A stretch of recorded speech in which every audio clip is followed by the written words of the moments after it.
30. The depths of Satan. In the letters to the 7 churches in Revelation, our Lord sharply condemned those in Thyatira who felt that to be a Christian it was necessary to know, quote, the depths of Satan, Revelation 2:24, or the deep things of Satan. It is very important for us to know what he meant by this. Many church members felt that it was their duty to study and document endlessly all the activities of Satan and of evil men. They became experts on evil, on conspiracies, on corruption, and on every movement against God and his Son. Christ had ordered his followers to, quote, teach all nations, baptizing them in the name of the Father, and of the Son, and of the Holy Ghost, teaching them to observe all things whatsoever I commanded you. And lo, I am with you always, even unto the end of the world. Matthew 28:19-20. The task of the believer is to teach and to rebuild as God in Christ converts him and others through him. Tragically, too many church members, like those condemned by our Lord at Thyatira, neglect their calling in order to study and document evil. In the early church, such people soon withdrew from church into the Gnostic movement, a pretended Christian but actually radically humanistic movement. These Gnostics held that, in order to protect themselves against Satan and his hosts, it was important to know the names of the demons. As a result, they memorized the names or supposed names of many demons as a means of protection.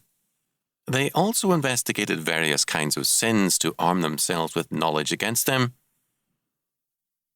According to Dr. Robert M. Grant in a study on Gnosticism, some Gnostics argued, quote, that perfect knowledge was simply to do everything without fear, end quote.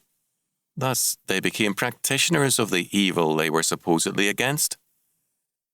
I submit that we have a similar problem today.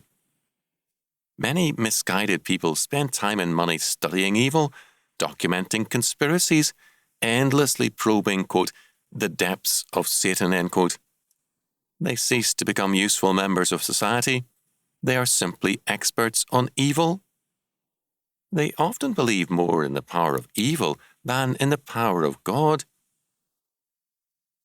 In Thyatira, our Lord tells us that such people ended up as followers of, quote, that woman Jezebel which calleth herself a prophetess, end quote, and who was seducing the people from Christ and the law, Revelation 2:20. Christ's promise to all such people was and is judgment and death, Revelation 2:22 and 23. Now, what about you? Are you majoring in evil? Or are you doing the Lord's work? Are you a force for righteousness, or merely a person with a nose for dirt and evil? Will yours be a life misspent in studying evil, or a life spent in knowing and applying God's word, so that when you die, men and women will arise to call you blessed, and Christ will say, well done, thou good and faithful servant, enter thou into the joy of thy Lord, Matthew 25:21.